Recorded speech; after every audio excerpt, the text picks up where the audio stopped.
Que assim seja. Obrigada, Cristina. Boa noite a todos. Meu nome é Márcia e hoje estaremos falando sobre honrar ao pai e à mãe. A nossa agenda, começaremos com piedade filial. Esses são 4 itens do capítulo 14 do Evangelho segundo ao Espiritismo, que se chama, tem por título, honrar ao seu pai e à sua mãe. Sua piedade filial, quem é minha mãe e quem são meus irmãos, a parentela corporal e a parentela espiritual, a ingratidão dos filhos e os laços de família. Então, como a Cristina leu, começou com a leitura inicial, aprendam primeiro a exercer piedade para com a sua própria família e a recompensar seus pais, porque isto é bom e agradável diante de Deus. Paulo, 1 Timóteo, capítulo 5, versículo 4. Isso também está na Conduta Espírita, que é um livro do Espiritismo, de André Luiz, no capítulo Nosso Lar, que é o capítulo 5.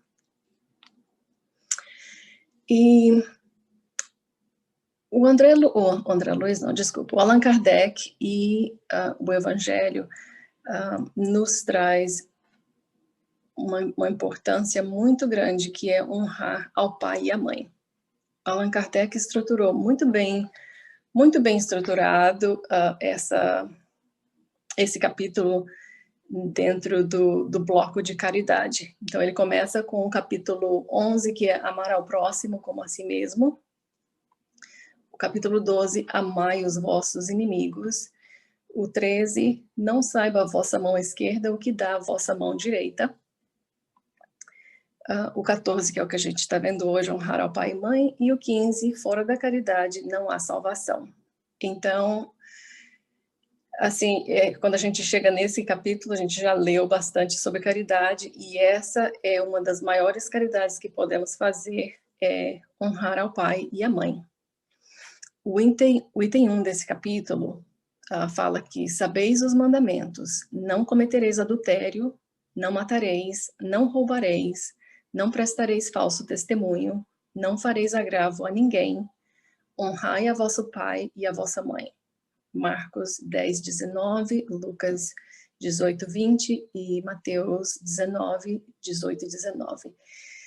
Então, esse são os 10 mandamentos de acordo com Moisés, e fica bem claro para a gente o quanto é importante honrar ao nosso pai e à nossa mãe, porque faz parte dos mandamentos.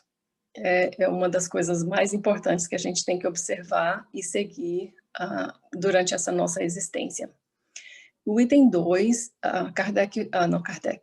o Evangelho fala: honrai a vosso pai e a vossa mãe, a fim de viverdes longo tempo na terra que o Senhor, vosso Deus, vos dará. Decálogo, Êxodo 20, 12. Aqui é importante esclarecer, e o Kardec fez questão e nos esclareceu isso, que essa passagem foi escrita antes da vinda de Jesus no planeta Terra. Quando ele veio, ele nos ensinou que o reino dele não é nesse planeta, que o reino dele é no reino de Deus. Então, quando a gente lê essa passagem, essa vida, viverdes longo tempo, essa vivência, faz parte da vida espiritual, não aqui na Terra. Então, é por tratarmos bem, por honrarmos o nosso pai e nossa mãe, dessa forma atingiremos essa vida longa, que é a nossa vida espiritual. Então, foi muito bom esse esclarecimento pela parte do Kardec. E isso tudo faz parte o honrar ao pai e à mãe faz parte da piedade filial. E o Evangelho diz: honrai a vosso pai e a vossa mãe, é um corolário da lei geral de caridade e de amor ao próximo, visto que não pode amar o seu próximo aquele que não ama a seu pai e a sua mãe. Então começa dentro de casa. A caridade, a piedade, o respeito, E a gente aprende que é necessário, em primeira e mais importante, o amor. E, além do amor, devemos aos nossos pais o respeito, a atenção, a submissão e a condescendência. Então, esse respeito não é só o respeito de pedir bênção, né, não é aquele respeito de pompa, né? É um respeito de dar, de conversar, de saber como estão, se precisam de ajuda, né? Aí também entra a atenção. Então, são as pequenas coisas, mas muito importantes. Então, fazer eles se sentirem importantes, fazerem se sentirem cuidados, essa é a missão. E a obrigação de cumprir-se para com eles, de modo ainda mais rigoroso, tudo o que a caridade ordena relativamente ao próximo em geral.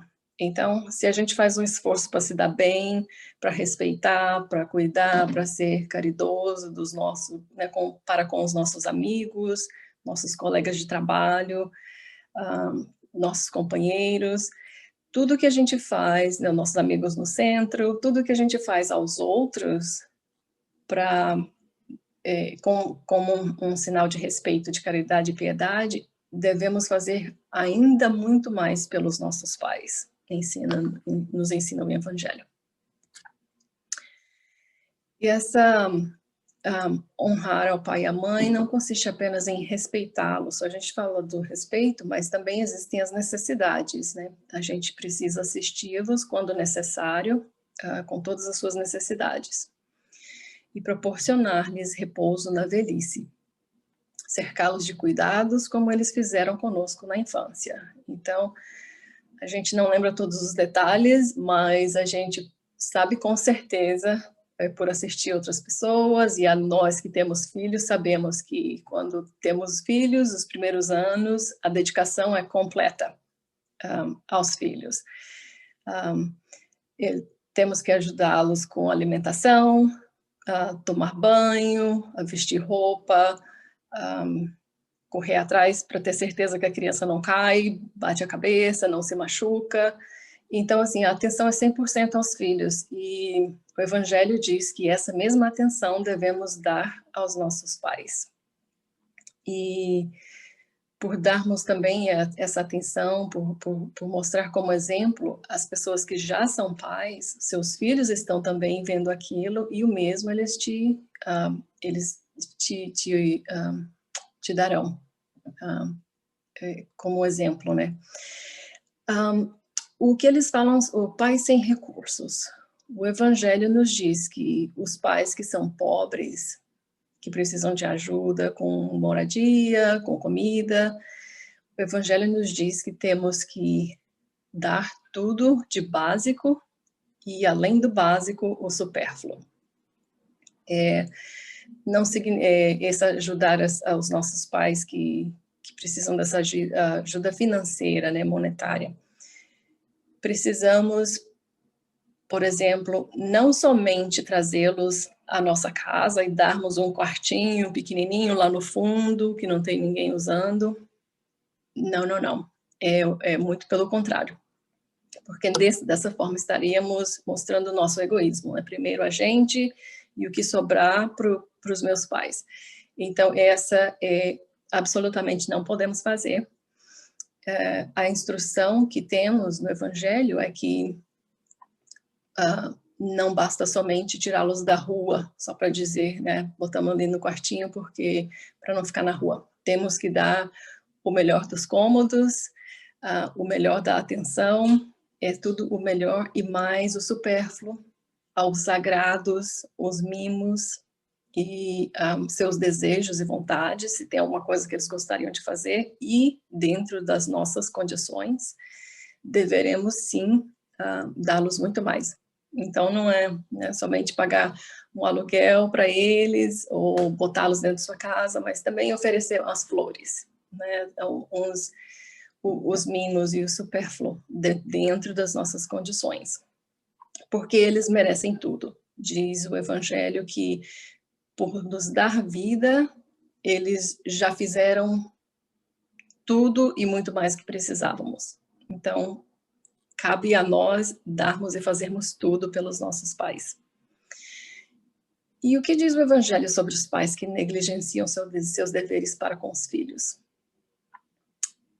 Ele nos diz que não cabe a nós o julgamento, tentar modificá-los, cobrar, nada disso.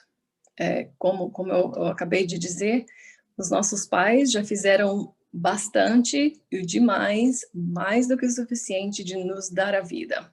Eles pelos seus corpos, pelo seu material, eles nos deram também o nosso corpo material.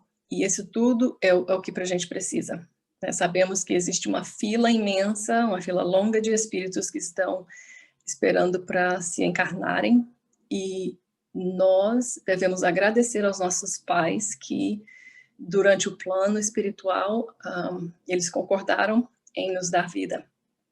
Então, isso já é o bastante, o Evangelho nos diz. O próximo tema, dentro desse capítulo 14, é chamado Quem é minha mãe e quem são meus irmãos? Eu vou ler para vocês a passagem. Jesus, quando começou a sua missão, ele falava para vários grupos, para todas as pessoas que estavam dispostas a ouvi-los. E existe essa passagem em que ele está em casa e falando com muitas pessoas. E às vezes a família dele não entendia o que ele estava fazendo, por que ele estava fazendo. Então eu vou ler essa passagem, item número 5.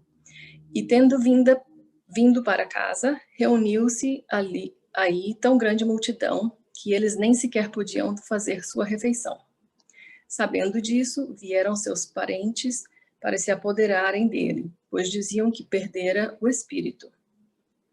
Entretanto, tendo vindo sua mãe e seus irmãos, e conservando-se do lado de fora, mandaram chamá-lo. Ora, o povo se assentara em torno dele e disseram: tua mãe e teus irmãos estão lá fora e te chamam. Eles lhes respondeu: quem é minha mãe e quem são meus irmãos?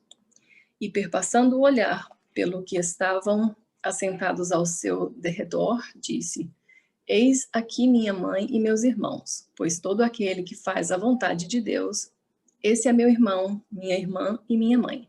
Marcos 3, 20, 21 e 31 a 35, Mateus 12, 46 a 50.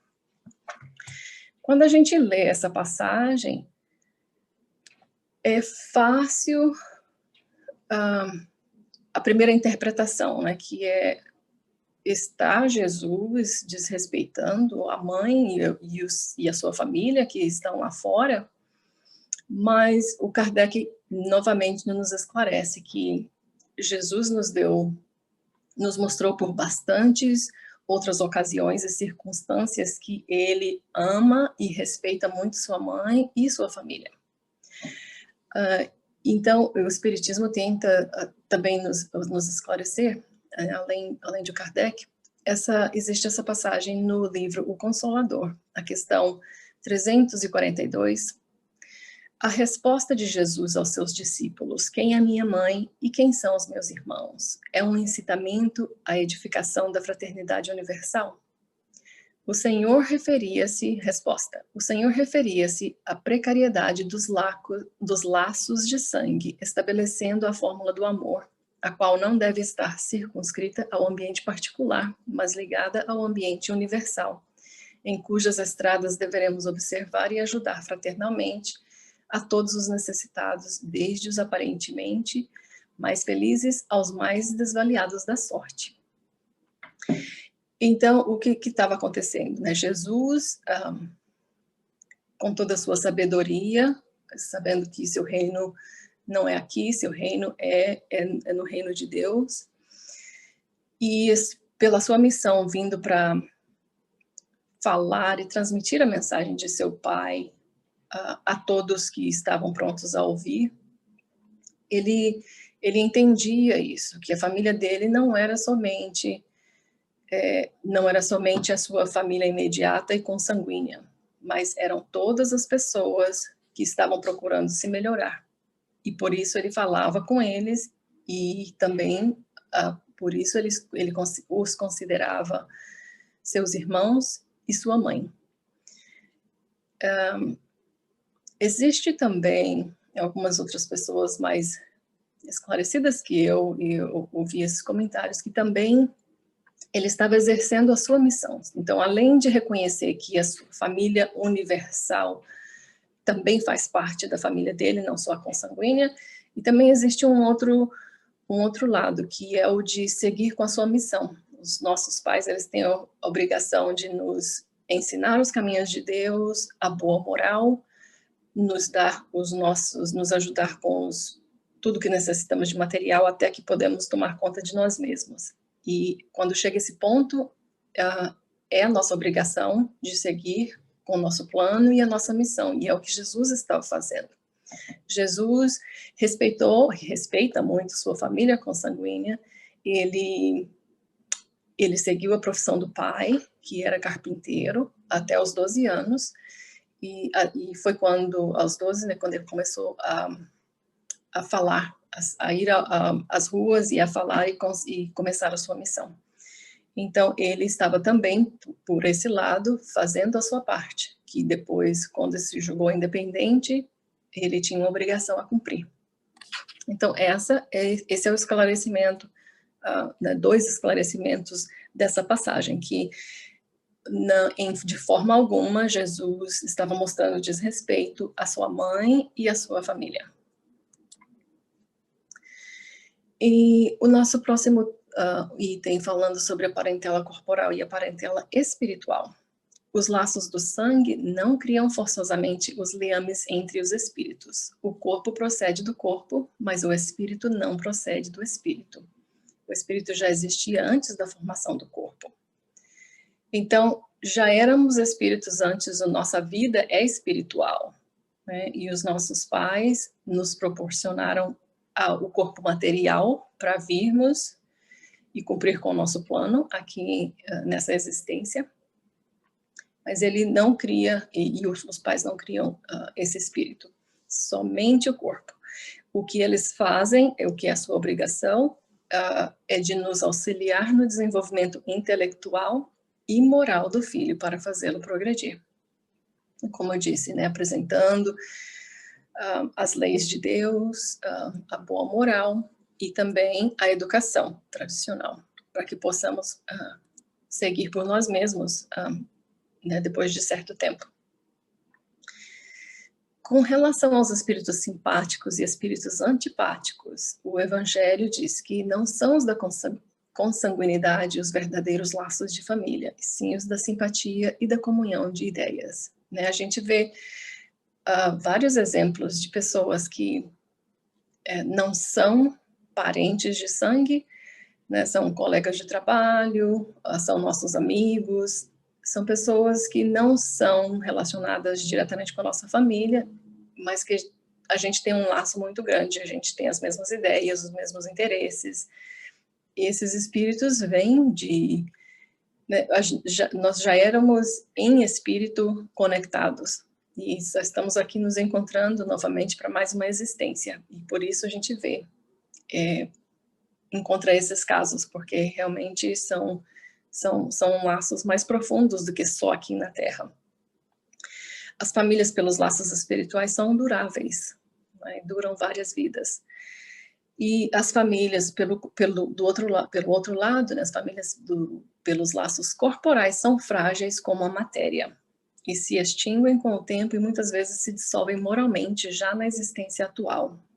E a gente vê, né, em nossas famílias, ou se não em nossas famílias, a gente sabe de um amigo ou alguém que a gente conhece que não tem falado com o pai por 10 anos, ou não tem visto a mãe ou nenhum parente por 20 anos, ou desde o high school. E esses são os laços que, apesar de consanguíneos, eles não são espíritos ligados, eles não são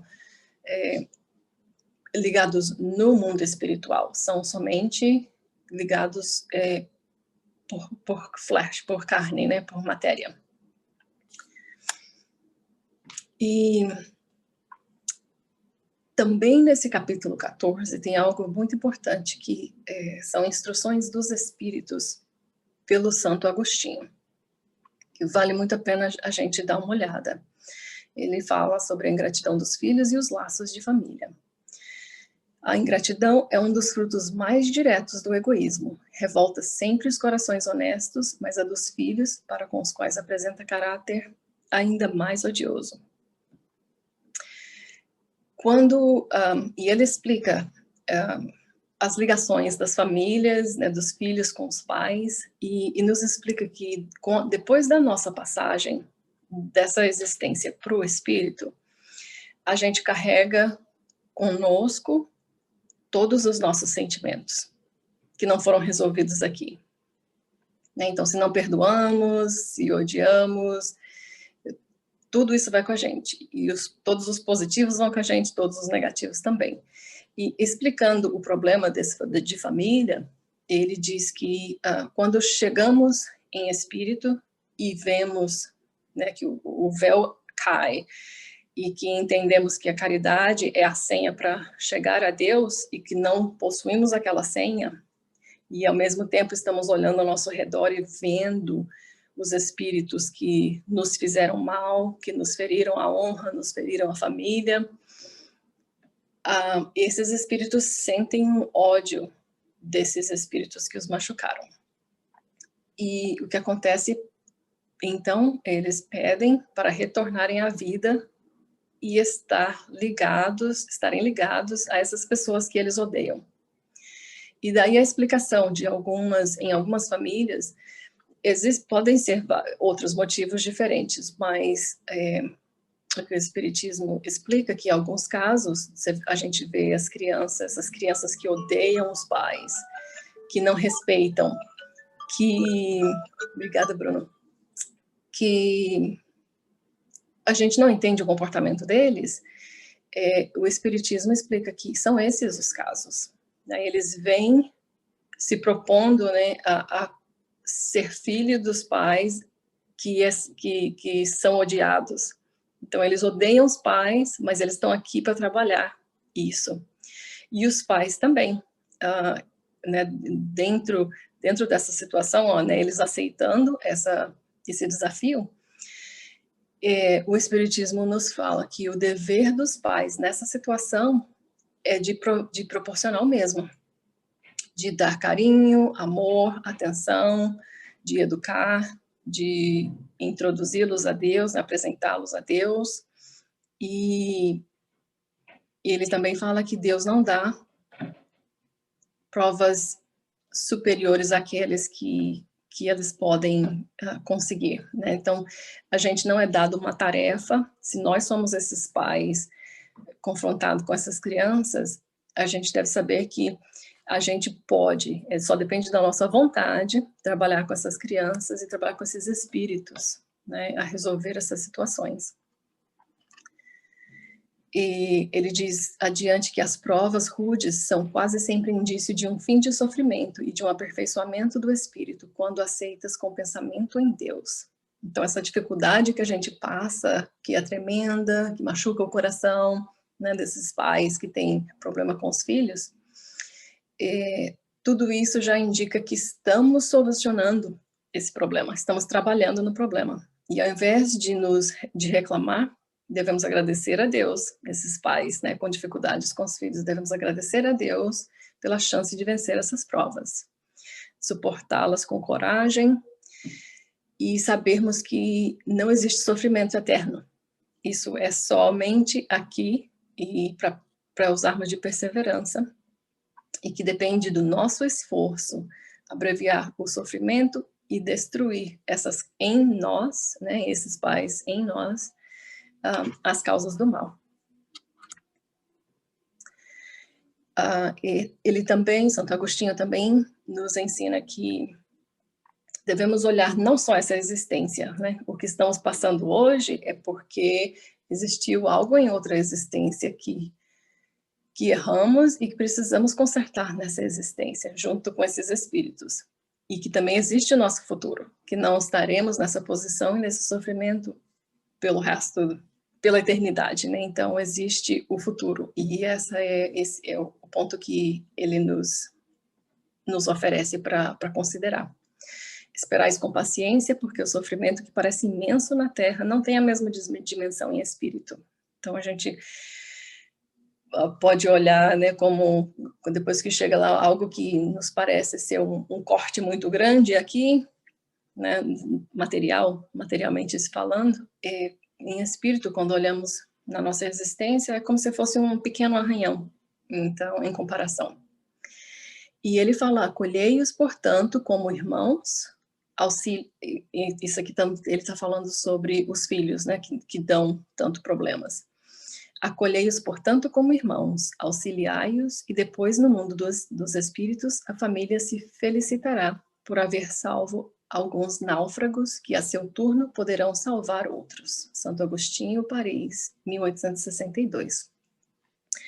E eu tenho um texto que eu encontrei, que é como se fosse um resumo e também realça mais um pouco essa mensagem de Santo Agostinho e da nossa lição de hoje, né, desse aprendizado de hoje. Ele é encontrado no livro Nos Domínios da Mediunidade, que foi escrito por Francisco Cândido Xavier, pelo espírito André Luiz. E diz o seguinte, a família consanguínea é uma reunião de almas em processo de evolução, reajuste, aperfeiçoamento ou santificação. O homem e a mulher abraçando o matrimônio por escola de trabalho e amor, honrando os vínculos dos compromissos que assumem perante a harmonia universal, nele se transformam em médiums da própria vida, responsabilizando-se pela materialização a longo prazo dos amigos e dos adversários, de ontem convertidos no santuário doméstico em filhos e irmãos. A paternidade e a maternidade, dignamente vividas no mundo, constituem sacerdócio dos mais altos para o espírito reencarnado na Terra, pois através dele a regeneração e o processo se efetuam com segurança e clareza. Além do lar, será difícil identificar uma região onde a mediunidade seja mais espontânea e mais pura, de vez que na posição de mãe e pai, a mulher e o homem, realmente credores desses títulos, aprendem a buscar a sublimação de si mesmos na renúncia em favor das almas que, por intermédio deles, se manifestam na condição de filhos. Então, esse é o final da nossa conversa, do nosso estudo hoje. Mas, então, realmente importante honrar nossos pais e mães, nossos, né, biológicos, mas também os pais e mães que decidiram cuidar de nós, né, para quem está nessa situação, que não cresceu com os pais consanguíneos, mas que tem esses que merecem ainda mais cuidado, porque eles receberam essa tarefa que não eram deles, né? É claro que tudo tem um plano, mas inicialmente não eram deles. E também os outros que estão longe, que nunca viram, todos eles merecem o mesmo amor, o mesmo respeito, porque eles já fizeram, né, como o Evangelho e Kardec nos disseram, muito mais do que eles poderiam fazer. Estamos todos aqui, somos todos filhos, porque alguém nos deu essa vida material. Então, hoje à noite, eu quero pedir a vocês, quando vocês forem para a cama, para agradecerem, né? Não precisa fazer uma ligação, mas em seu pensamento, em seu coração, para que enviem aos seus pais e suas mães, consanguíneos ou não, em vida ou em espírito, enviem esse pensamento de muito amor, de muita fraternidade, muita piedade e caridade para com eles. Deixo isso com vocês hoje. Aqui na bibliografia, eu usei o Evangelho segundo o Espiritismo, o Consolador, a conduta espírita nos domínios da mediunidade e o Pão Nosso foi a leitura inicial. Então, muito obrigada por estarem aqui conosco mais uma noite, e eu vou terminar com a prece e o passe.